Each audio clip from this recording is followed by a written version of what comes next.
pastor Elmi esteve um ano fora, 11 meses fora, e chegou, nosso coração ficou feliz da vida, pelo teu regresso, pelo teu retorno, e hoje a gente vai ouvir as experiências que Deus deu a ele lá na Alemanha, amém? Estenda a tua mão, vamos abençoá-lo. Pai, obrigado pelo teu filho, obrigado porque o Senhor sustentou pastor Elmi, pastora Tatiana, Senhor, a Elisa, a Isabela, durante 11 meses fora desse país, Pai.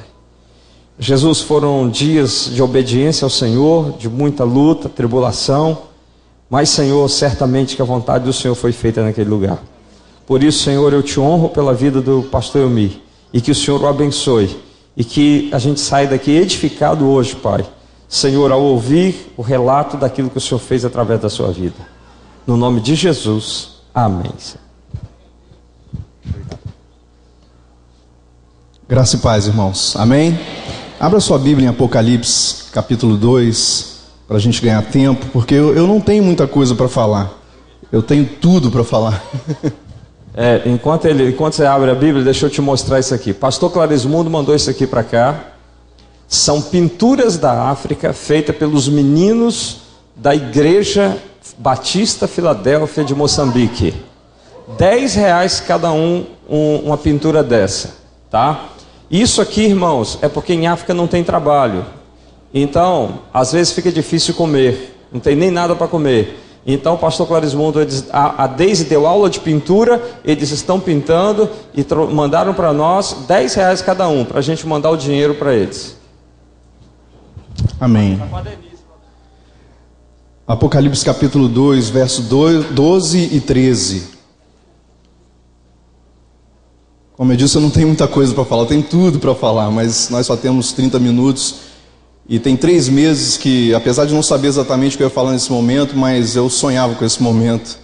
Desde a hora que a gente comprou a passagem para voltar, eu ficava pensando como seria esse momento aqui. E eu tenho certeza que o Espírito Santo de Deus vai falar ao seu coração. Se você crê, diz amém. Amém. Amém. Diz assim a palavra do Senhor: ao anjo da igreja em Pérgamo escreva: essas são as palavras daquele que tem espada afiada de 2 gumes. Sei onde você vive, onde está o trono de Satanás. Contudo, você permanece fiel ao meu nome e não renunciou à sua fé em mim, nem mesmo quando Antipas, minha fiel testemunha, foi morto nessa cidade onde Satanás habita. Esse texto de Apocalipse fala sobre uma carta enviada à igreja de Pérgamo, e aqui menciona sobre um trono chamado trono de Satanás. Esse trono se encontrava nessa cidade, é por isso que Jesus, quando fala a essa igreja, diz que sabe aonde eles moram, onde eles estavam, que é exatamente no local onde estava esse trono, que é chamado hoje de Esculápio, ou trono de Satanás. Por que nós lemos esse texto?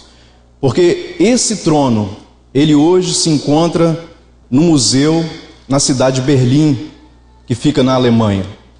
E eu comecei lendo esse texto para os irmãos entenderem que aquilo que foi mencionado lá em Apocalipse é uma realidade ainda hoje. Hitler, durante a Segunda Guerra Mundial, mandou que buscasse esse trono em Pérgamo, e hoje esse trono se encontra ainda lá na cidade de Berlim, no museu, e ele é visitado constantemente por milhares de pessoas. Por que eu estou dizendo isso, irmãos? Porque nós precisamos entender que nós vivemos um tempo muito importante da história da igreja sobre a terra. Eu tenho uma convicção muito grande no meu coração, de que eu e você, a igreja dos dias de hoje, é a igreja do arrebatamento. Eu creio firmemente que Jesus está voltando e que nós não temos muito tempo para fazermos a obra de Deus, e o Senhor tem acelerado os tempos proféticos. O tempo Kairos de Deus tem se alinhado ao tempo Cronos, que é o tempo Cosmos, o tempo do homem, e Deus tem acelerado esse tempo para que a obra dele se estabeleça sobre a face da terra. E eu e você fazemos parte desse momento. Quem crê nisso, diga amém.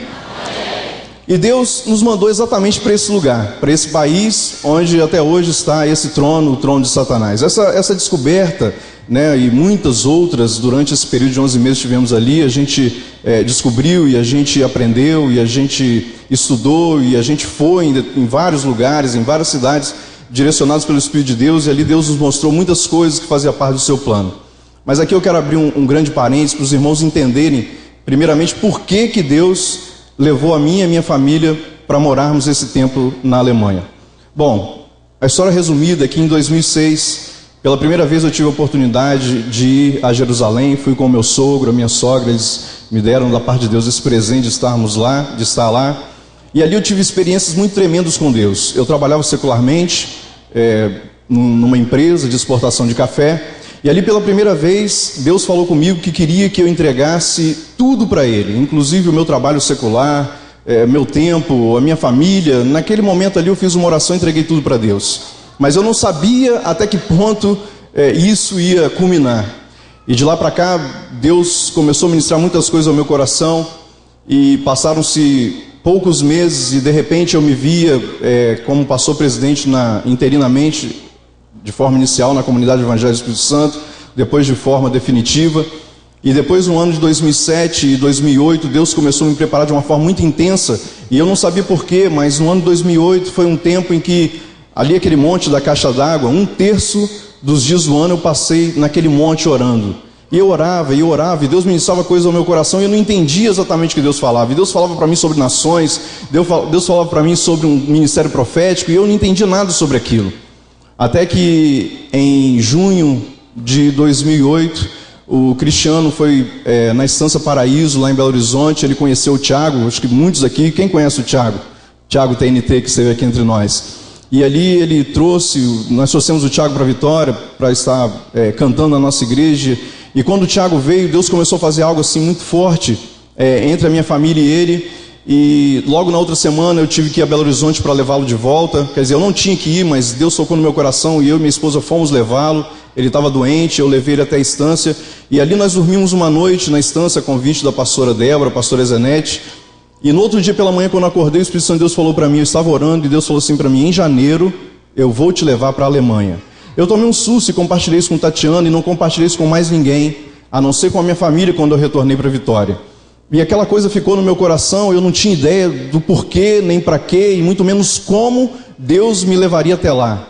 Mas durante aqueles meses de junho até novembro, quando foi o aniversário da minha filha mais velha, Elisa, Tatiana me conta essa história, que na véspera do aniversário dela, ela estava triste porque ela alimentou no coração dela o desejo de ir para lá.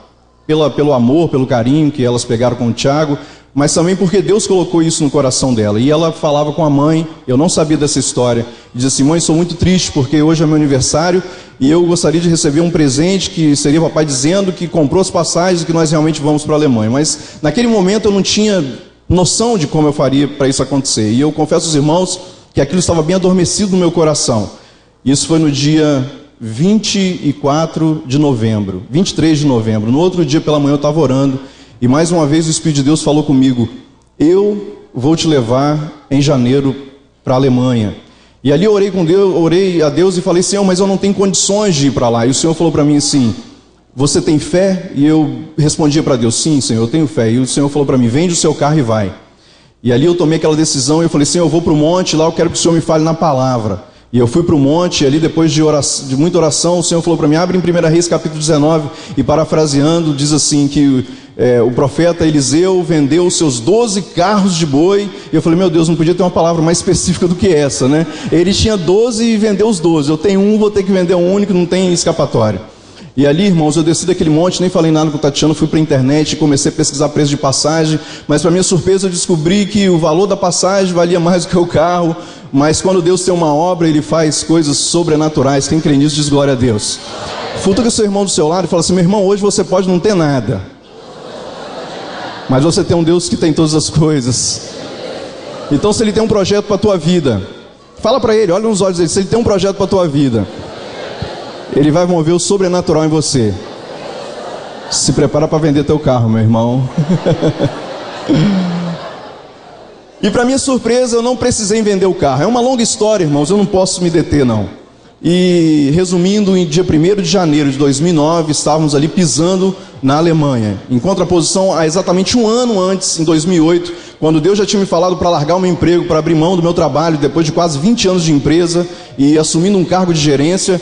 E ali em 2008, eu, em desobediência a Deus, aceitei aquele cargo e fui tirar férias, fui para Salvador depois de 8 anos sem férias, e meu carro quebrou exatamente no dia 1º de janeiro de 2008, carro revisado, tudo certinho para viajar, e ali parado 3 dias, Deus falou comigo, eu que coloquei o dedo nesse carro para que você entendesse que a partir do momento que lá em 2006 você fez aquela oração no Getsemane, quem vai para Israel aqui esse ano em Jerusalém?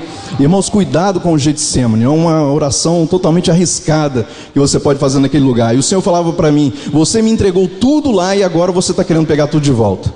Quando eu voltei para Vitória, irmãos, a primeira coisa que eu fiz, sentei de frente ao meu patrão, até hoje ele me chama de doido, de maluco, isso foi os nomes mais simples que eu ouço até hoje, por causa daquela decisão. Mas quando Deus manda, como nós ouvimos a palavra profética aqui, o ideal é obedecer, amém? Quem é obediente aqui, diga amém. Quem está tentando ser, diga glória a Deus. É assim mesmo, é um processo de aprendizado. E eu estava aprendendo, eu estava entrando na escola dos profetas sem ter um mentor, sem ter nada. O Espírito Santo de Deus é que ia me direcionando. Eu não sabia o que fazer, não sabia como fazer, mas no monte, a sós com Deus, ali Deus começou a me mostrar e me ensinar várias coisas. Enfim, nós fomos para a Alemanha, passamos um mês lá. Naquele mês que nós tivemos, muitas coisas aconteceram. Só para os irmãos terem uma ideia. Uma das ocasiões, nós fomos convidados para pregar numa igreja na cidade de Basel, na Suíça. E nós fomos até lá e eu não sabia como seria a programação. Nós chegamos no sábado e eu estava batendo papo com o pastor. De repente falou, irmão, vamos se arrumar que está na hora do culto. Eu falei, mas passou o culto, não é domingo? Não, vai ser sábado e domingo. Eu não tinha nem a mensagem preparada. E ali a gente correu literalmente para o culto e pregamos e foi uma bênção. E aí veio o domingo, nós pregamos e aconteceu algo sobrenatural. 3 pessoas se converteram. Talvez você pense assim, 3 pessoas se converteram? Irmão, nós estamos falando de Europa, nós não estamos falando de Brasil, onde você faz um apelo, vem 30, 300 à frente. Nesse culto se converteu um suíço, um italiano, quer dizer, uma mulher suíça, um menino suíço e um italiano. Os irmãos, depois do culto, vieram me procurar e disseram assim, pastor, aconteceu algo sobrenatural, os irmãos felizes. O que foi, irmãos? A gente é acostumado a se converterem muitas pessoas nas nossas igrejas. Os irmãos falaram assim, olha, algo tremendo aconteceu, 3 pessoas se converteram e foram 3 europeus. Você sabe, pastor, quanto tempo a gente leva para ganhar um suíço? No mínimo 1 ano, se a gente conseguir falar fluentemente a língua dele. E aqui numa pregação, num apelo, ele se converteu. Isso é algo sobrenatural, ainda por cima por ser um jovem. E algo ainda mais tremendo estava acontecendo exatamente naquele momento. Desde a Segunda Guerra Mundial, depois de 64 anos, a fronteira entre Suíça e Alemanha nunca tinha sido aberta. Inclusive no sábado, quando nós entramos na Suíça, nós precisamos apresentar o passaporte. E ali nós passamos uma guarda fortemente armada e para passar nós fomos revistados. Quando acabou o culto no domingo que nós voltamos para a Alemanha, que nós voltaríamos para a Alemanha, o Frank, que estava dirigindo o carro, ele pediu que nós nos abaixássemos quando chegou na fronteira, porque ele sempre diz que os soldados ali eram muito enjoados, por qualquer motivo eles criavam confusão com estrangeiros.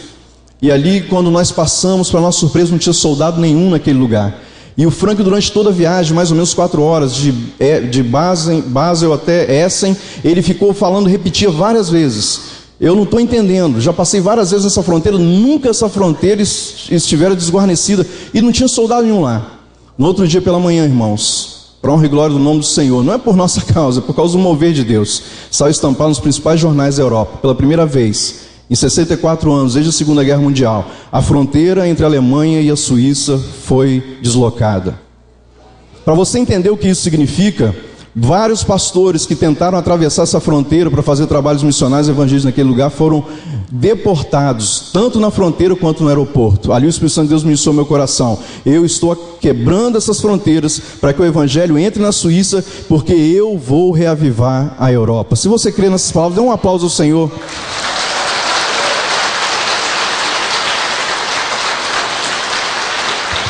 Essa foi uma das experiências que a gente teve nesse mês lá. Nós voltamos para Vitória e logo na primeira semana eu tive um sonho. E nesse sonho Deus me mostrava o apóstolo Ozeni. Tinha muito tempo que a gente não se via, que a gente não se conversava. E naquele sonho o Espírito Santo de Deus falou para mim, você vai procurar o Ozeni e você vai conversar com ele e você vai relatar para ele tudo que aconteceu com você lá. E eu ainda relutei, porque eu pensei, acho que humanamente falando não tem nada a ver, ele está lá cuidando da igreja dele, tem os problemas dele, tem as lutas dele, não tem nada a ver isso. Mas ali o Espírito Santo de Deus me incomodou até que eu procurei. E quando eu relatei para ele aquelas histórias, eu lembro que o olhinho dele chegou a brilhar. E ele falava assim, poxa, tem tanto tempo que eu não tenho pensado assim em coisas fora, né, essas coisas todas. Eu já pensei em ser missionário na Itália, mas não era esse o propósito de Deus. E ali a gente começou a conversar sobre o projeto de conquista. Eu falava de conquista da Europa, ele falava de conquista de cidade. E essa conversa foi rolando até que nós reunimos alguns pastores. E naquela primeira reunião, pastor Marcos estava lá também, vários pastores, pastor Fernando acho que estava também, e outros pastores aqui da cidade. E ali a gente viu que todo mundo estava falando a mesma coisa, que o Espírito Santo de Deus estava colocando no coração de todos nós algo a respeito de conquistar a cidade, de conquistar nações, de conquistar um reino para Deus. E ali nós tomamos a decisão de fazer o primeiro conferência, congresso, conquista de cidade, que aconteceu, e depois o segundo, enfim. E ali Deus foi alimentando essa coisa no meu coração, esse desejo e esse amor pela Europa, uma coisa assim que eu nunca imaginei que eu tivesse. Nesse período de tempo nós fomos algumas vezes lá. Eu lembro que quando nós fomos em 2009, em setembro, outubro, fazer um jejum em Jerusalém, eu falei para ele assim: apóstolo, vamos lá na Alemanha, vamos aproveitar que a gente vai passar pela Europa para ir para Israel, vamos conhecer. E ali Deus fez algo sobrenatural, né? O dinheiro apareceu de uma forma sobrenatural. Nós fomos, e ali Deus colocou algo também no coração dele. Depois nós voltamos para fazer o ato profético na Grécia. Eu nem lembro quantas vezes nós fomos lá juntos, umas duas. Fomos em Roskilde também, umas 2 ou 3 vezes. E Deus sempre alimentando isso no coração, e Deus confirmando essa palavra de que Ele me levaria para lá e junto com a minha família, porque nessa primeira ocasião que eu fui em 2009, lá na Itália, nós pregamos uma igreja em Torino. Quando eu saí da igreja, eu estava na rua, um frio de menos 6 graus, e ali ninguém, a rua deserta, e veio um homem caminhando pelaquela rua, e ele me encontrou, e ele disse assim: pastor do Brasil, Deus te trouxe, você e sua família, porque Ele tem te dado uma visão para a Europa. Irmãos, quando ele falou uma visão para a Europa, é como se algo tivesse entrado no meu coração. Puf! Aquela coisa entrou no meu coração, e realmente a partir dali eu comecei a sonhar.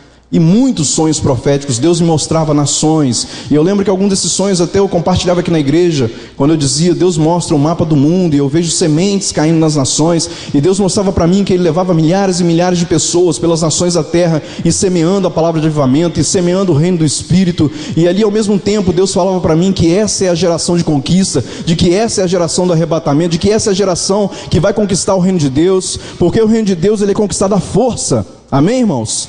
E o Senhor começou a colocar essa força dentro de mim. Eu confesso aos irmãos que pela minha própria natureza humana, eu acho que eu não teria coragem nem de morar no Rio de Janeiro, quanto mais ir para a Europa com a minha família. Mas ali, naquela palavra profética, Deus falou assim: esse ministério é para você e para a sua família. Então eu sabia que eu não iria para lá sozinho um dia, mas eu não sabia que dia seria esse. As coisas foram acontecendo, até que em maio do ano passado, de 2011... junho de 2011, eu e Tatiana fomos para lá. O apóstolo pediu para que nós fôssemos um mês antes para preparar o encontro, a conferência. Muitos irmãos aqui estiveram lá.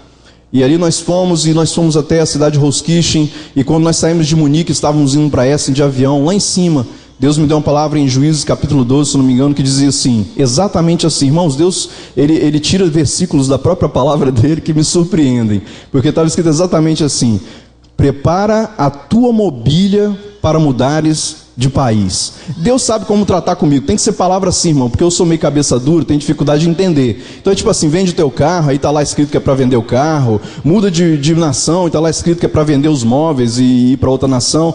Então essas coisas todas iam alimentando a minha fé e me dando confirmações, entre outras coisas, e palavras proféticas de que era aquilo que Deus queria. E quando nós voltamos de lá, Deus começou a abrir as portas. E enfim, os irmãos devem lembrar, o ano passado, em agosto, dia 12 de agosto, nós embarcamos para a Alemanha. Irmãos, esse período na Alemanha de 11 meses, eu considero um ano, porque eu e Tatiana ficamos um mês lá em maio, junho, então depois viemos, voltamos, e várias outras idas, enfim. Foi um período que eu considero que foi o período mais difícil de toda a minha vida.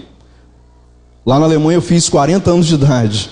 Nesses meus 40 anos, nunca passei por situações tão difíceis. Era prova sobre prova, dificuldade sobre dificuldade. Mas eu não quero me ater a essas coisas não, porque eu quero pensar que a maioria dos irmãos recebia os nossos relatórios por e-mail e devem ter acompanhado. Se alguém tem curiosidade, não recebeu esses relatórios, pode me procurar ao final, que eu posso mandar esses e-mails para você, para que você leia.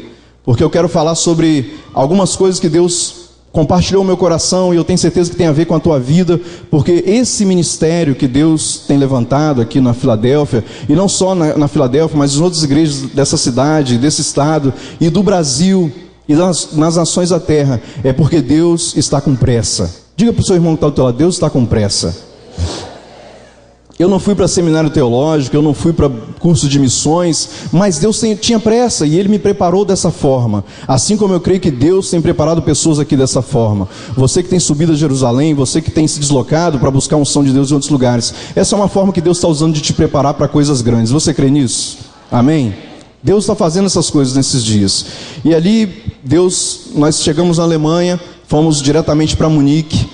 Uma cultura totalmente diferente, apesar de nós termos ido lá diversas vezes, 4 ou 5 vezes, mas ir para morar é totalmente diferente.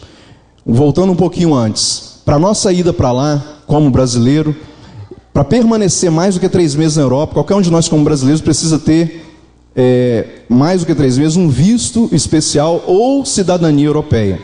E eu não tinha um visto, mas eu tinha uma possibilidade de conseguir uma cidadania italiana por parentesco paterno, porque o meu bisavô, em 1877, veio da Itália, e eu sabia que eu tinha esse direito, mas era algo assim muito, muito distante, porque ninguém na minha família nunca tinha corrido atrás desses documentos.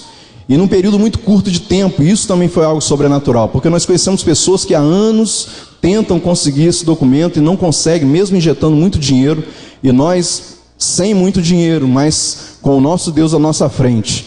Depois de 2 meses nós estávamos lá. No dia 8 de setembro do ano passado, a cidadania saiu. Foi algo assim que até eu que creio no sobrenatural de Deus, fiquei surpreso. E essa era a forma que Deus falou para mim de que nós iríamos permanecer mais do que pelo menos 2 a 3 meses lá. E eu não tinha dúvida disso, porque eu falei, Deus, se for para nós ficarmos, esse documento vai sair. E esse documento saiu de uma forma muito rápida. Então ali nós tínhamos certeza disso. Mas o trabalho em Munique foi um trabalho muito difícil no início. Nós implantamos uma Igreja Batista Filadélfia em Munique, começamos o trabalho, e hoje eu pergunto ao Senhor, e eu tenho certeza que Deus nos levou para aquele lugar com um propósito muito definido. Nós tivemos a oportunidade de ministrar a palavra de Deus para muitas pessoas ali, não somente na cidade de Munique, mas uma cidade próxima chamada Waldkraiburg, que é uma cidade que fica a mais ou menos 60 km de Munique. Ganhamos algumas vidas para Jesus, e fizemos um trabalho ali que durou mais ou menos 3 meses, até o tempo em que as portas começaram a se fechar, e eu guerreando espiritualmente, nós guerreávamos espiritualmente. Esse tempo de Alemanha foi um tempo que esses 11 meses, 1 ano, na minha vida espiritual representou no mínimo 5 anos, porque era batalha muito intensa, todos os dias. Eu sabia que eu tinha um respaldo de oração. Quinta-feira mesmo uma irmã me procurou e falou, pastor, Deus me acordou todos os dias enquanto vocês estavam lá, ou à meia-noite, ou às 3 horas da manhã, todos os dias, não teve um dia que isso não aconteceu, e eu glorifico a Deus por isso. Ela dizendo, em que eu não intercedi pela vida de vocês. Igual essa irmã, muitos outros irmãos nós sabemos que estavam orando. Irmãos, e o sucesso desse trabalho profético, missionário lá, só foi possível, eu creio, devido à intercessão dos irmãos. E eu quero louvar a Deus pela vida do nosso apóstolo, meu pastor. Amém. Quero deixar claro, o apóstolo está bem lembrando, que o propósito inicial não era Munique. Munique seria uma porta, né? Exatamente. Esse abrir igreja foi uma circunstância que aconteceu. Nós sabíamos desde o início, desde antes da gente ir, que meu trabalho era profético. E a nossa intenção era começar esse trabalho, mas Deus fechou essas portas. Mas Deus fez a gente permanecer ali por um propósito. E esse propósito foi cumprido ali, até o tempo em que Deus falou, não é mais para vocês ficarem aqui. Eu lembro uma ocasião que o pastor Marcos estava conversando com ele pelo Skype, ele falou, eu sinto no meu coração algo de Deus, de que o tempo de vocês aí, ele é breve. A pastora Alda também nos mandou pelo menos uns 3 e-mails falando que Deus também ministrava no seu coração dela. Naquele momento eu não entendia isso, porque eu pensava assim, meu Deus, se foi tão difícil para vir, se o investimento foi tão alto em todos os sentidos, abrir mão de tantas coisas que nós abrimos lá em Vitória para vir para cá, eu não consigo entender na minha mente racional que esse tempo não seja no mínimo de 2 a 3 anos, que era o período que eu tinha proposto no meu coração, de 1 a 3 anos, mas eu particularmente achava que seria de 2 a 3 anos, pelo menos. Mas ali algumas palavras proféticas vieram, e ali Deus também começou a falar no nosso coração. Bom, as portas se fecharam, até que o apóstolo teve uma revelação de Deus de que era para nos liberar exclusivamente para o ministério profético. E ali nós tomamos a decisão, debaixo de uma direção de Deus, de sairmos de Munique, que fica no sul da Alemanha, e irmos para o norte, que é a cidade de Essen. Essen é uma palavra germânica que significa comida, alimento ou sementes. Hoje até alguém estava brincando, poxa, em alemão é tão bonito, né? Essen, mas fala comida, semente, alimento, parece que não tem nada a ver. Mas o estar em Essen e ir pela primeira vez para a Alemanha e ficar na cidade de Essen tem um significado profético. Como eu disse para os irmãos, os sonhos que eu tinha há 2, 3 anos atrás, todos eles eram relacionados às sementes sendo lançadas nas nações. E de repente eu me vejo novamente na cidade original, que nós fomos para lá, a cidade de Essen. E na primeira vez que nós fomos, no ano seguinte, 2010, Essen se tornou a capital cultural da Europa. E Deus me falava muitas coisas a partir daquilo ali, daquele local. E foi a partir de Essen que Deus começou a nos mandar para vários lugares. Nesse período de tempo que nós ficamos lá, nós tivemos a oportunidade de ir a diversas cidades e a pelo menos 12 países diferentes, profetizar, interceder e lançar decretos proféticos. Ali em Essen, Deus começou a descortinar aquilo pelo qual Ele levou a gente para a Europa. E quando Deus me deu essa visão e essa revelação precisa do que nós deveríamos fazer, nós não pensamos duas vezes e lançamos mão de todos os recursos financeiros, tempo e todos os outros para irmos até os lugares que Deus nos dava. E é interessante, irmãos, que Deus nos fazia sonhar, literalmente. E aí eu reconheço que realmente eu estou ficando velho, porque lá em Joel diz que os velhos sonharão, né? E eu sonhava bastante, mas eu sonhava também acordado, então também era uma visão. Então a visão é para os jovens, então eu também estou nessa né, diferenciação entre jovem e ficando velho. Mas ali Deus nos fazia sonhar, dormindo e acordado, e nós sonhávamos com as cidades, e Deus mostrava literalmente os nomes, e de repente a gente procurava no mapa, e Deus começava a mostrar coisas, como isso que eu li para os irmãos sobre o trono de Satanás, como Deus mostrou para Tatiana, uma cidade na França chamada Estrasburgo, aonde tem um monumento à deusa Europa. Esse nome Europa vem da mitologia grega, e ali Deus começou a montar as peças do quebra-cabeça. Eu comecei a entender por que Deus levou eu, o apóstolo, em 2009 em Atenas, e os irmãos que acompanham o jornal e acompanham a geopolítica do mundo devem ter percebido o que começou a acontecer na Grécia nesses últimos 3 anos. Eu tenho certeza que isso deriva daquele ato profético, não somente porque nós fizemos esse ato lá, mas porque tem muitos pastores, profetas e apóstolos que Deus tem levado para a Europa para interceder. Agora, por que a Europa é tão estratégica? É aqui que eu quero entrar. Lá em Daniel, e o apóstolo pregou sobre isso há uns 3 domingos atrás, lá da Alemanha, eu assisti isso, ele falando sobre os 4 impérios. Quem estava aqui nesse culto há uns 2 ou 3 domingos atrás? E ele falava sobre os 4 impérios, e ali o profeta Daniel tem uma visão da estátua, a cabeça de ouro, o busto de prata, o quadril de bronze, e as pernas e pés de ferro e barro. E cada uma desses componentes dessa estátua, a cabeça a Babilônia, o busto de prata, o Império Persa, depois o Império Grego e depois o Império Romano. E ali o profeta tem uma visão no capítulo 7 de que esse 4º império, ele iria se espalhar, porque viria uma pedra, essa pedra angular é Jesus, que destrói essa estátua, esse império mundial, esse sistema do mundo, cujo príncipe é Satanás. E ali esse império se esmiuçaria e se espalharia, se expandiria por todas as gerações. E a Europa, ela é descendência direta desse império, desse 4º império, que é o Império Romano. Se os irmãos prestaram atenção nas aulas de história que tiveram no 2º grau, no ensino médio ou na faculdade, vocês vão se lembrar de que a Europa foi a colonizadora de todo o mundo moderno e pós-moderno.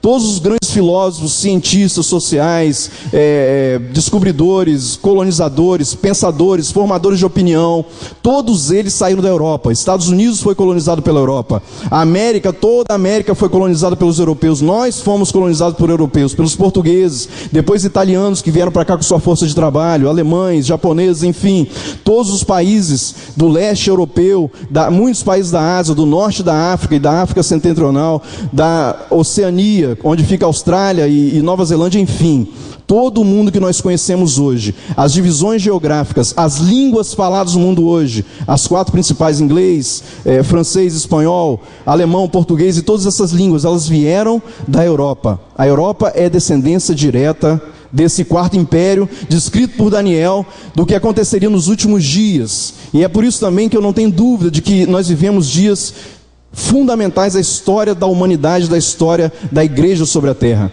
Tudo que tem acontecido no mundo hoje, irmãos, tudo que você vê nos jornais, tudo que você ouve nas notícias, na internet, de uma forma geral, tudo que tem acontecido hoje, liberação do aborto, casamento homossexual, tudo isso que você ouve falar hoje na Europa, isso já é consolidado há décadas. O que nós estamos vendo acontecer no Brasil hoje já acontece na Europa há décadas, e foi por isso que Deus nos levou. Eu quando fiz a faculdade, eu entrei assim meio que de paraquedas num curso chamado Ciências Sociais. Eu sou formado em Sociologia, Antropologia e Política. E quando eu estava estudando lá na UFES, eu ficava perguntando: Deus, para que o Senhor me colocou nesse curso? Lá na Alemanha eu entendi. Porque Deus começou a me dar um olhar, não somente um olhar profético, mas também um olhar sociológico da cultura europeia. Não somente na Alemanha, mas em todos os lugares que nós tivemos a oportunidade de ir. E ali eu ficava observando e ao mesmo tempo Deus ia me mostrando na palavra as profecias que se cumprem hoje em relação àquele continente e a posição geográfica e geopolítica e estratégica da Europa hoje. Para resumir tudo isso que eu estou dizendo, eu tenho convicção de que nesses últimos dias a Europa vai desempenhar, já tem desempenhado um papel preponderante na geopolítica mundial. Na verdade, tudo que acontece no mundo hoje se origina ali e nos Estados Unidos. É a mente, é o cérebro do mundo. As decisões econômicas, os países mais ricos, as decisões políticas, tudo vem dali. E Deus começou a me mostrar sobre as profecias de Daniel, sobre os 10 reinos que Daniel também vê. E esses 10 reinos, se nós formos pegar das 10 nações mais ricas do mundo, na revista Forbes do ano passado, saíram as 10 nações mais ricas economicamente do mundo, do qual o Brasil está em 6º lugar. Dessas 10 nações, 8 nações ou são europeias ou foram colonizadas pela Europa. E ali Deus começou a me mostrar que essa formatação geopolítica mundial é que vai culminar no governo do anticristo sobre a terra. E é por isso que Deus ali começou a abrir os nossos olhos para enxergar essas coisas. Irmãos, isso não é um privilégio nosso. Nesse tempo que eu estive ali, eu pude ter a oportunidade de assistir muitas pregações de pastores e apóstolos que têm falado sobre esse assunto no mundo inteiro, como Peter Wagner, como Chuck Pierce e muitos outros. Os irmãos têm acompanhado, sabem o que eu estou dizendo, e que têm visto exatamente a mesma coisa do que está acontecendo no mundo hoje. As catástrofes naturais, as destruições, a degradação moral do ser humano e tudo isso que tem acontecido está culminando para esse momento profético, descrito pela palavra de Deus, pelo profeta Daniel, pelo profeta Isaías, por Jesus Cristo em Mateus capítulo 24, principalmente, de que nós estamos vivendo esse tempo que a Bíblia diz que é o princípio das dores. Pastor Marcos hoje trouxe uma palavra profética dizendo que nós passaremos por dias difíceis sobre a terra. Diz o professor que está do seu lado: meu irmão, se prepara, porque dias mais difíceis virão. Irmãos, na Alemanha, um jovem de 16 anos, seja do sexo masculino, feminino ou terceiro sexo, que é comum, regulamentado pelo governo. Esse jovem tem direito de levar o seu namorado para dentro do seu quarto, e isso é cultural. A família não tem poder de intervir nessa ação desse jovem. Ele tem uma vida marital dentro de casa, dentro do seu quarto, ali é o seu ambiente. Os pais não podem entrar nesse quarto, não podem interferir na vida desse jovem. Os pais não podem pensar se quer encostar a mão numa criança ou num jovem. Numa ocasião lá em Essen, Isabela fez uma desobediência e eu tive que ser um pouco mais rígido com ela. Tatiana deve lembrar disso. 2 mulheres se levantaram, irmãos, eu pensei que elas iam me prender, porque elas quase me bateram. Porque você, como pai, não tem poder de interferir, de corrigir seu filho. Isso nós temos visto acontecer no Brasil hoje, quando Lula sancionou a lei de que é proibido bater nos filhos e corrigir. Quando a Bíblia diz: ensina o teu filho no caminho que deve andar, usa a vara enquanto há tempo. Irmãos, a palavra de Deus tem sido totalmente destruída pelo humanismo, pelos padrões desse mundo atual, desse mundo que os políticos, os econômicos, os filósofos chamam de mundo pós-moderno. Essa é a preparação para o governo do anticristo. E ali nós convivíamos com esse tipo de situação. E nós vimos mulheres se beijando na boca, homens se beijando na boca, nos trens, nos locais públicos. Fomos numa ocasião lá em Munique, num parque, e vimos pessoas totalmente nuas, porque isso é permitido no meio de crianças, de famílias, não somente mulheres de topless, mas homens totalmente despidos como vieram ao mundo.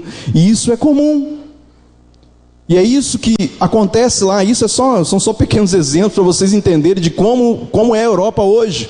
Nós tivemos a oportunidade de ir a Praga, que é a capital da atual República Tcheca, antiga Tchecoslováquia, é considerada a capital, o país mais secularizado da Europa. O índice de cristianismo na República Tcheca é de menos de 2%.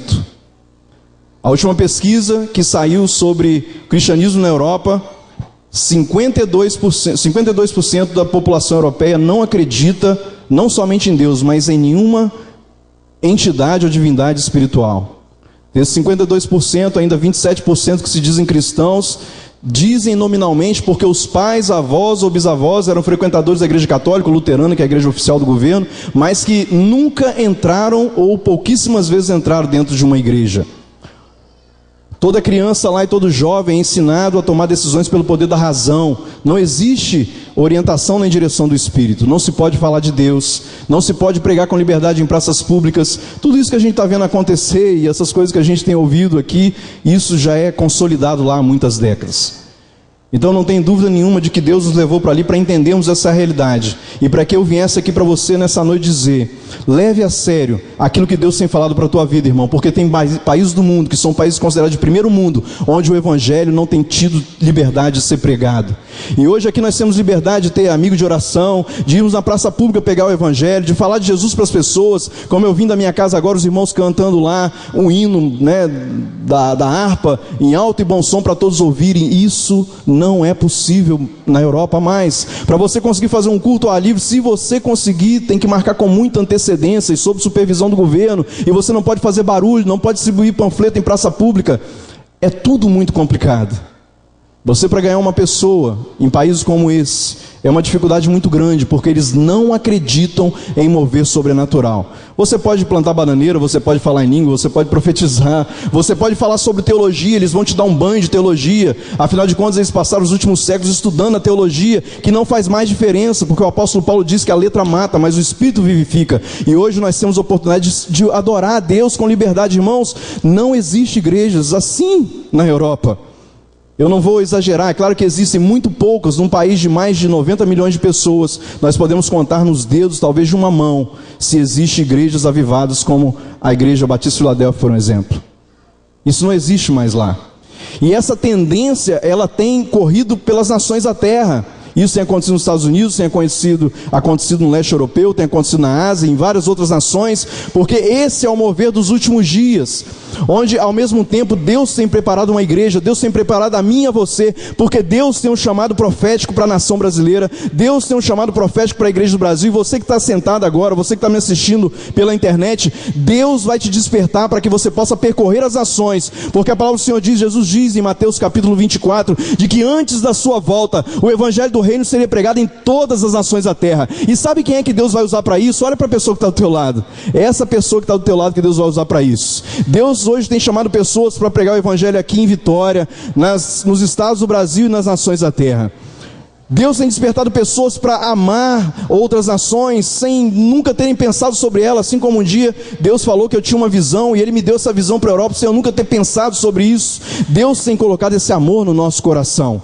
Jesus diz assim em Mateus capítulo 28, versículos 19 e 20, ide por todo mundo e pregai o evangelho a toda criatura, batizando no nome do Pai, do Filho e do Espírito Santo, e ensinando-os a guardar todas as coisas até que eu venha.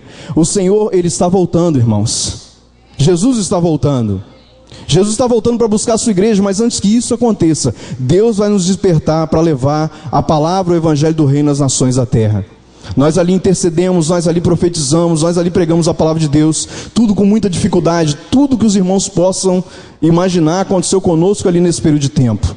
Ficamos doentes, ficamos deprimidos, ficamos oprimidos, enfrentamos Satanás de frente a frente, irmãos. Não foi uma, duas, nem 10 vezes em que eu acordei pela madrugada com demônios dentro da casa, afrontando pessoalmente, dizendo, você não vai para esse lugar, você não vai para essa cidade, porque tudo que eu fazia, a impressão que eu tinha que eu estava sendo vigiado o tempo todo. Deus começou a abrir os meus olhos espirituais. Nós morávamos num apartamento que o subsolo dele, que chama em alemão de Keller, era um bunker antibombas na época desde a Primeira Guerra Mundial, e ali Deus começou a abrir os meus olhos, irmãos. Eu sentia cheiro de sangue naquela terra. Nós andávamos por aquele lugar, e as primeiras vezes que eu fui, eu ficava maravilhado. É trem que anda pendurado, é autoestradas que você não tem limite de velocidade, turismo de velocidade, é coisa maravilhosa, arquitetura. A Alemanha é um país de um povo um dos povos mais inteligentes da terra. Tudo que você vê de tecnologia de precisão, da indústria metalúrgica, mecânica, vêm da Alemanha. A Alemanha é um país cobiçado por todas as nações da terra que querem aprender engenharia, arquitetura e outras ciências.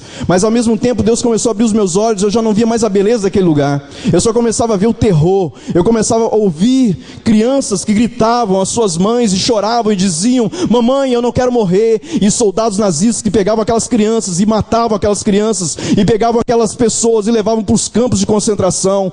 Deus nos deu a oportunidade de conhecer um desses campos. Irmãos, quando nós chegamos lá, eu e Elisa, Tatiana ficou no carro porque estava muito frio, e ali Deus abriu os meus olhos e eu via vultos andando por aquelas árvores, e ali Deus me falava: são os demônios que estão presos àquela terra pelo sangue derramado. Foram 6 milhões de judeus que foram trucidados, exterminados, e hoje há um movimento no mundo liderado pelo presidente iraniano Ahmadinejad, dizendo que o holocausto não aconteceu, quando o sangue daqueles inocentes clama naquela terra. O povo alemão, assim como todo o povo europeu, está fadado a herdar a maldição daquilo que eles fizeram. Mas Jesus também morreu pelos alemães.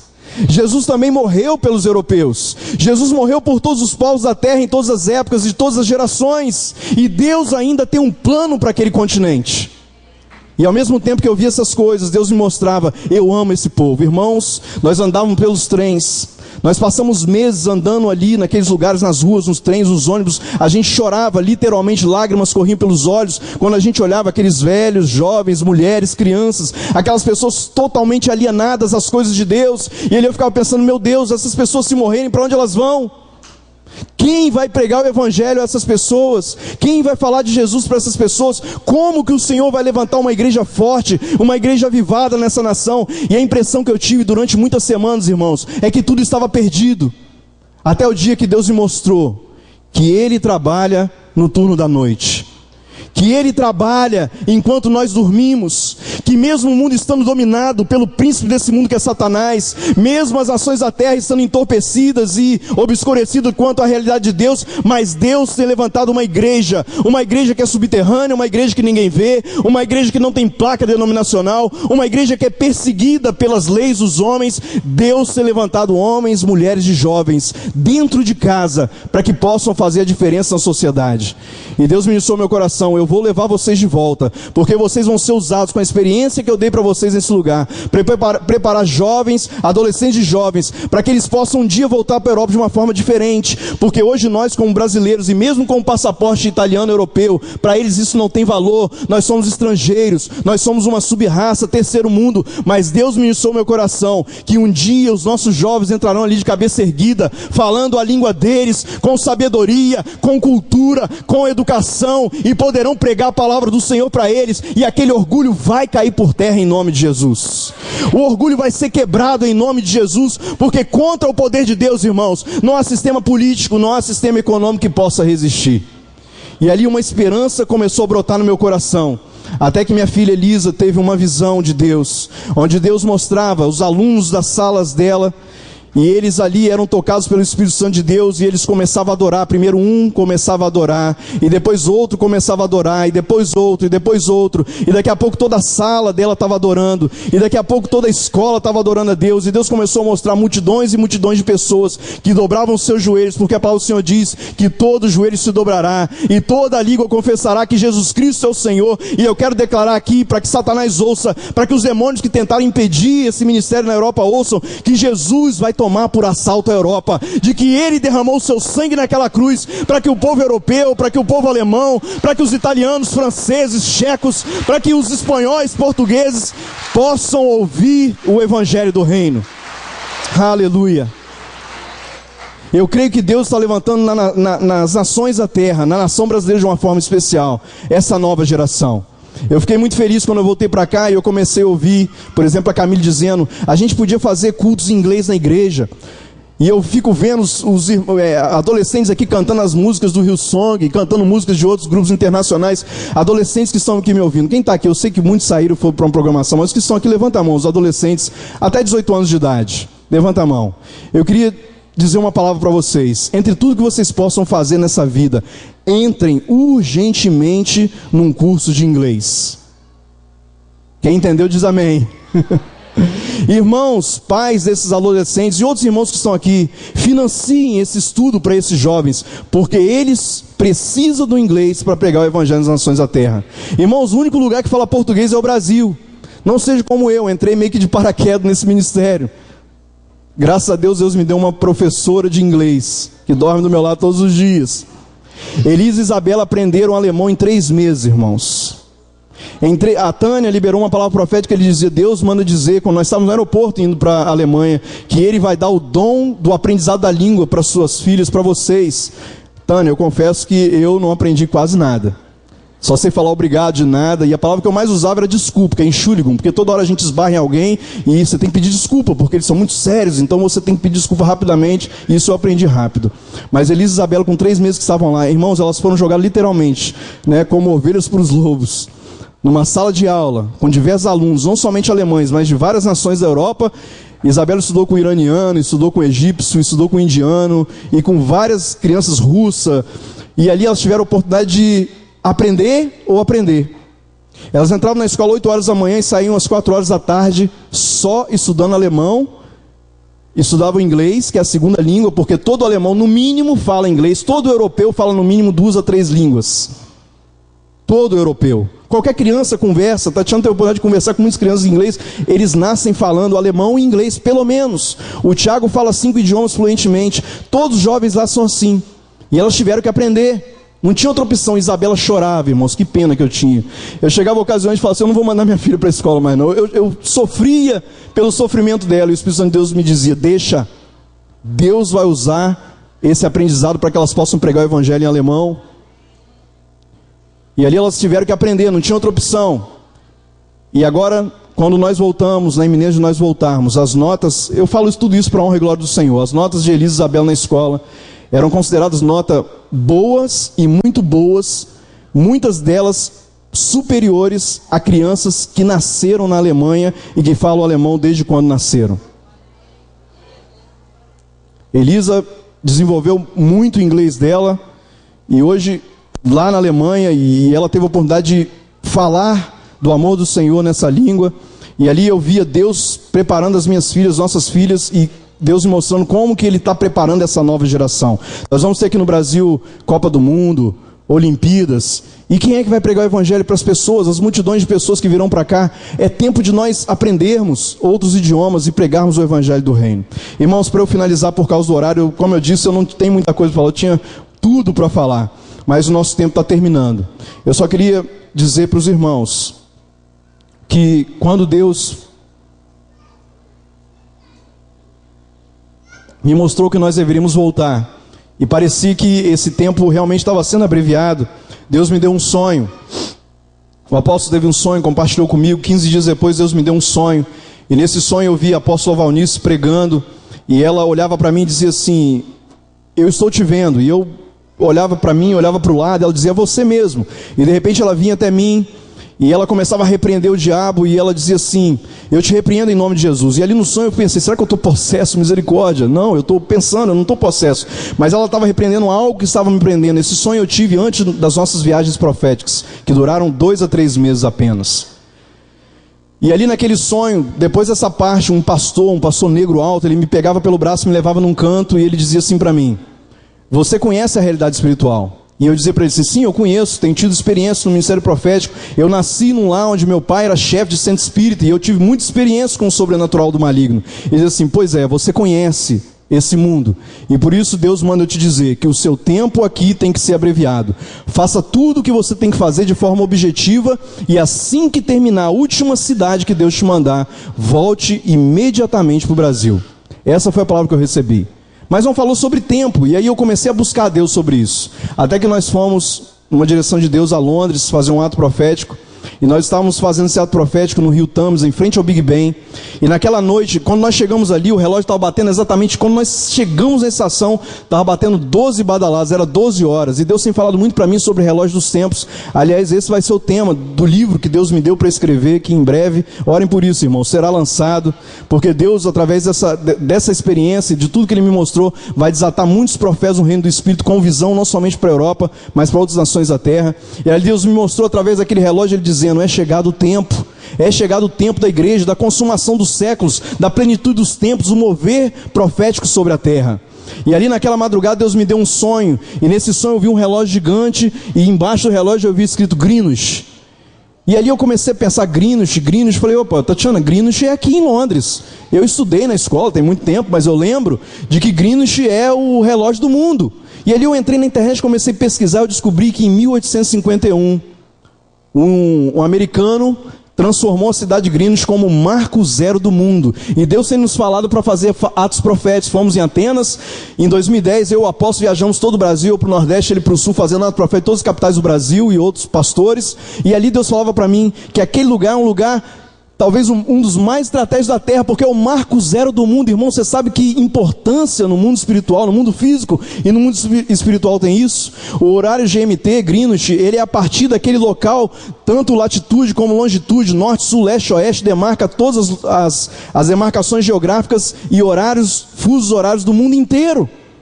E eu comecei a entender, eu falei, Tatiana, vamos para esse lugar. Peguei o mapa, procurei rapidamente, achamos o trem que levava até lá, fomos até lá. Chegamos lá, e Deus começou a me mostrar, irmãos, eu comecei a ter visões daquilo que Deus está fazendo nesses dias de hoje. Deus começou a me mostrar, e ali eu orei, profetizei, peguei aquelas sementes que foram consagradas em Jerusalém, e eu taquei naquele lugar no marco zero do mundo, e eu declarei que o tempo Kairos de Deus é o tempo que determina o tempo da igreja sobre a terra, que o nosso tempo, o meu e o seu tempo, não será mais roubado pelo diabo, porque o bem mais precioso que nós temos nessa terra, depois da salvação, é o nosso tempo. O nosso tempo é marcado pelo relógio, pelo calendário, pelo GPS, pela bússola do reino dos céus. O diabo não vai roubar mais o tempo da igreja. Esse é o tempo do pregar o evangelho. Esse é o tempo em que a palavra do reino se expandirá pelas nações da terra. Esse é o tempo da igreja. Esse é o tempo do arrebatamento. Esse é o tempo do relógio de Deus. E ali nós decretamos isso e profetizamos isso. E depois, quando nós voltamos para Essen, Deus começou a complementar essas experiências, essas visões. E nesses últimos 2 a 3 meses, eu não fazia outra coisa a não ser escrever, escrever e escrever. Escrevi muito, irmãos. Eu passava às vezes 14, 15, 16, teve dias que eu passei 18 horas sentado. Tatiana, você vai ficar doente. Eu falei, não vou ficar não, porque Deus está me sustentando. Eu não comia, ficava escrevendo e lendo a palavra, escrevendo e pesquisando e escrevendo. E Deus começou a me mostrar todo o mover político, econômico, geográfico da Europa, as movimentações dos reinos que Daniel diz, as movimentações e as relações que está acontecendo no mundo hoje com as profecias da palavra de Deus para esses dias. E ali eu escrevi muita coisa.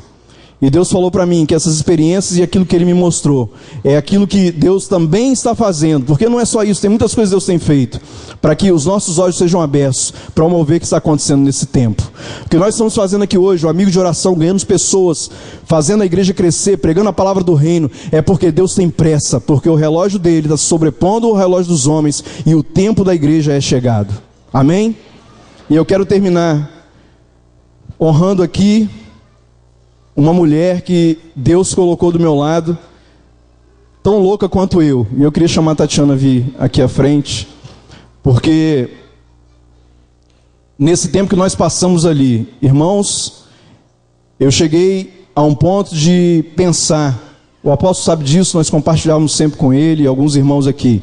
E eu não podia contar essas coisas, eu não compartilhava com a minha família, não compartilhava com os meus pais, não compartilhava nem com os irmãos, tudo o que acontecia, porque eu sabia que se a gente falasse, a primeira coisa que a gente ouvia, volta correndo. E era tudo que a gente queria realmente nesse sentido. Porque nós não estávamos ali fazendo turismo, nós estávamos ali conhecendo lugares. Como eu disse para os irmãos, a nossa visão espiritual ela era aberta e nós não vimos mais a beleza do lugar, mas nós só vimos a realidade espiritual. E quando nós ainda estávamos para ir para a Europa, o profeta Vitor Hugo entregou para nós uma palavra profética. E o pastor Marcos também entregou uma palavra profética nesse sentido para nós, e outros profetas entregaram, dizendo, o pastor Vitor Hugo disse em especial que tinham 2 demônios muito fortes nos esperando lá.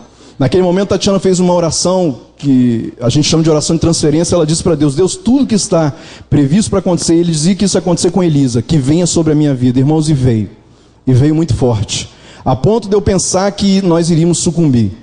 Tatiana passou muitos dias no mês de dezembro, e muitas noites, muitas madrugadas nós passávamos ali, e ela chorava, e ela sentia dores no peito, e ela falava assim, eu acho que eu estou tendo um infarto. E ela dava tapas no peito, dizendo, eu estou sentindo algo muito forte. A dor espiritual é tão forte, emocional, que atingiu o corpo físico.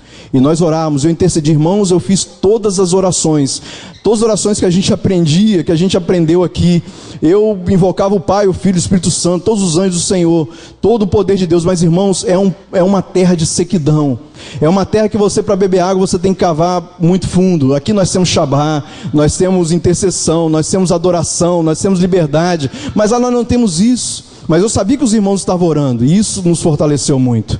Mas eu queria honrar a vida da minha esposa, porque nos momentos em que eu achava que nós não iríamos conseguir, apesar de tudo que ela sofria, ela sempre me deu força e dizia: "Homem, nós vamos continuar".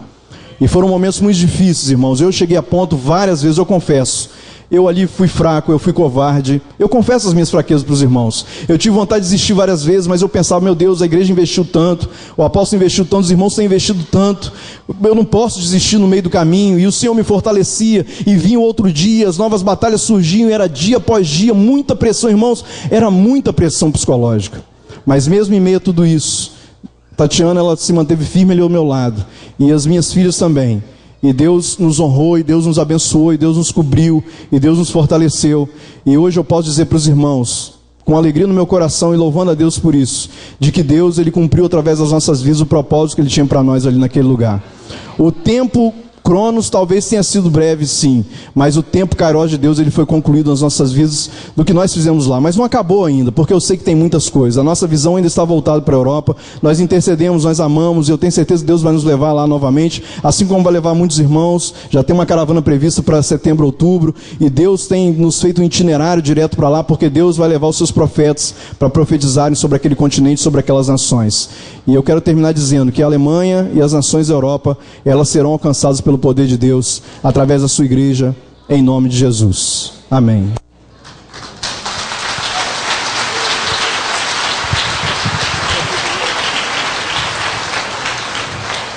Amém.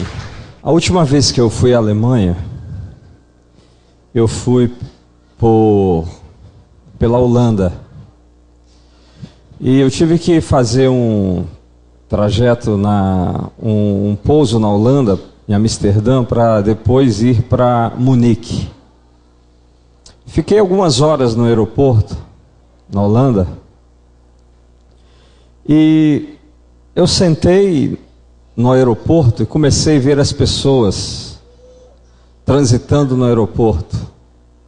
E o Espírito de Deus começou a ministrar a mim a dificuldade de evangelizar aquela gente. E me veio um desejo muito forte de falar de Jesus, mas eu não sabia a língua, não sabia nem como me comunicar.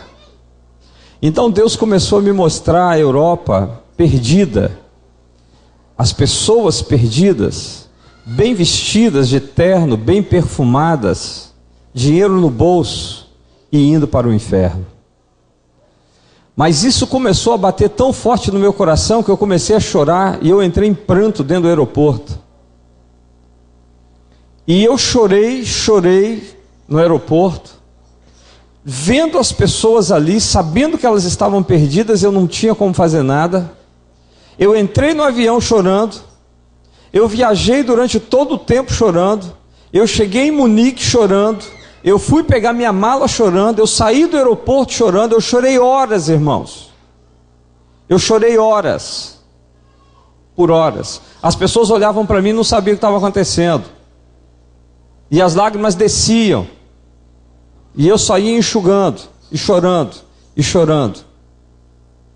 Foi o maior desespero da minha vida. Foi aquela viagem de Amsterdã para Munique. Porque Deus me mostrou uma realidade espiritual da Europa e eu não podia fazer nada. Eu não sabia, eu não tinha como fazer, eu não conhecia a língua. E desesperado, eu vendo o inferno à frente, vendo as pessoas indo para o inferno e eu não podia fazer nada. Olha que luta, que tribulação, que coisa. A única coisa que me restou foi jogar lágrimas sobre a Europa. E naquela terra tem lágrimas que eu derramei naquela terra, porque foi a única coisa que eu pude fazer por aquela terra. Mas eu sei que as minhas lágrimas renderão frutos para o reino de Deus. Eu sei que Deus vai fazer alguma coisa por aquela terra, Porque olha, você tem aqui tantas pessoas para você falar de Jesus, todos ouvem, você tem o idioma delas, você pode ir até a casa de uma pessoa, você pode orar por uma pessoa, você pode falar de Jesus para ela, você tem liberdade de pregar. Agora, triste é quando você está numa terra estranha, que você não pode fazer nada, e você vê a realidade espiritual das pessoas. Eu chorei muito quando as pessoas me receberam em Munique e disseram assim: apóstolo, você está chorando, o que está acontecendo? E eu só sabia chorar, e abracei, chorava, e eu dizia assim para elas assim: eles estão indo para o inferno e eu não sei alcançá-los com o idioma deles. Irmãos, eu quero terminar essa reunião orando pela Europa e orando pela família do Elmi. Amém? Eu queria que você ficasse de pé. Nós vamos chamar aqui as meninas também. Nós vamos orar. Irmãos, eu esqueci de mencionar uma coisa que, aliás, eu queria que o apóstolo orasse sobre isso, para os irmãos terem uma noção da batalha espiritual que nós enfrentamos lá. O casal que nos hospedou durante os 3 primeiros meses em Munique, um casal maravilhoso. Ela é brasileira, ele português, ele mora já há 17 anos em Munique, na Alemanha, e ela há 3 anos que morava lá. Esse casal, irmãos, eles moravam no apartamento quarto e sala, onde eu, Tatiana e Elisabela ficamos num quarto durante 3 meses, dormindo num colchão de ar. Mas o carinho, o apóstolo conhece, já dormiu nesse apartamento, o carinho com que eles nos trataram era coisa assim de que só quem realmente é irmão em Cristo e que tem muito amor no coração para fazer o que eles fizeram. O Edgar, ele trabalha na construção civil, ele saía do trabalho, chegava em casa e ia dormir no sofá, para que nós dormíssemos no quarto dele. Durante 3 meses eles nos acomodaram no seu apartamento, até o tempo que realmente não tinha mais condições, que nós precisamos sair de lá. Há 25 dias, a Ana Maria foi acometida por um AVC, e ela está em coma induzido há 25 dias. E nós temos orado, nós temos clamado. Eu gostaria que o apóstolo levantasse esse clamor também, porque Deus me deu um sonho em que eu via a Ana Maria restabelecida. Eu quero crer que esse sonho é algo profético, que Deus vai levantá-la, porque se esse é um ataque espiritual, um contra-ataque pelo que ela fez, né, por nós naquele tempo, eu não posso afirmar que é isso, mas se for, eu quero crer que o Senhor vai intervir com cura, repreendendo toda a ação do diabo na vida dela. Ele vai restabelecer a saúde dela em nome de Jesus. Nós já oramos aqui pela Ana Maria. Eu quero que você continue orando por ela, que ela ainda continua hospitalizada. Amém? Então, querido, nós vamos orar pela Europa, nós vamos agradecer a Deus pela família do Elmi, pelo retorno, por tudo quanto Deus fez através deles, e pela irmã Ana Maria também. Levanta a sua voz e ora ao Senhor. Pai, nós somos gratos a Ti, Pai, porque, ó Deus, na Tua sabedoria, no Seu tempo, Senhor, no Kairos do Senhor, pastor Elmi, pastora Tatiana, sua família foram até a Alemanha, Pai. Tudo que eles fizeram ali estava dentro do Teu tempo, dentro do Teu relógio, dentro do Teu propósito, Pai. E hoje, Pai, eles estão retornando à vitória, retornaram, chegaram aqui seguros pela Tua mão, pelo Teu poder. E nós queremos abençoá-los, ó Deus, no seu retorno. Nós queremos, ó Deus, que eles possam ser renovados, fortalecidos, abençoados pelo Senhor, até o tempo que o Senhor, ó Deus, possa, Senhor, dar direção, Senhor, sobre ou a continuidade, a vitória, ou, Senhor, a administração em outros campos no mundo, porque o Senhor sabe que nós estamos nas Tuas mãos para que o Senhor faça o que o Senhor quiser com as nossas vidas, Pai. E nós estamos prontos a Te servir onde quer que o Senhor queira, Pai. Deus, continua abençoando essa família, protegendo, guardando, dando direção, fortalecendo, e que em tudo eles tenham a bênção e a cobertura do Senhor, Pai. Muito obrigado, porque o Senhor foi com eles e nenhuma baixa aconteceu, mas eles voltaram, Senhor, fortalecidos em Ti, Pai. Jesus, abençoe a irmã Ana Maria, que está hospitalizada agora, que o anjo do Senhor vá até aquele hospital, que o anjo do Senhor levante a Ana Maria, que o anjo do Senhor opere a Ana Maria nessa noite, Pai. Nós pedimos que hoje ela seja operada pelo anjo do Senhor, Pai, e que amanhã ela esteja completamente curada naquele hospital, Pai. Deus, que ela não precise da ação dos médicos, mas que hoje o anjo da cura, o anjo do Senhor, toque a vida de Ana Maria agora, Pai. Nós colocamos essa vida nas Tuas mãos, crendo no Teu poder, ó Deus, e pedindo que a Tua bênção alcance a Tua filha, Pai. Jesus, abençoa a Europa, abençoa a Alemanha, a Itália, a Espanha, abençoa, Senhor, o Reino Unido, abençoa, Pai, todos os países do leste europeu. Nós colocamos toda a Europa nas tuas mãos e nós pedimos a Deus que o Evangelho do Senhor, Senhor, penetre naquela região, Pai, penetre naquelas terras, naqueles países, Pai. Leve pessoas que falam o idioma, leve pessoas que alcancem aqueles corações, e que o Espírito do Senhor hoje, Pai, se mova nesse lugar e que se levante nesse lugar hoje, Pai, não somente intercessores, mas pessoas com o coração apaixonado por missões para fazer a sua obra, Pai. Assim eu te peço, Pai, e que o Senhor possa continuar a completar a obra que o Senhor começou com a família do pastor Elmi, Pai. Que outros pisem na Europa para completar essa obra para a glória do teu nome. Assim nós oramos no nome de Jesus. Amém, Senhor. Amém. Glória a Deus.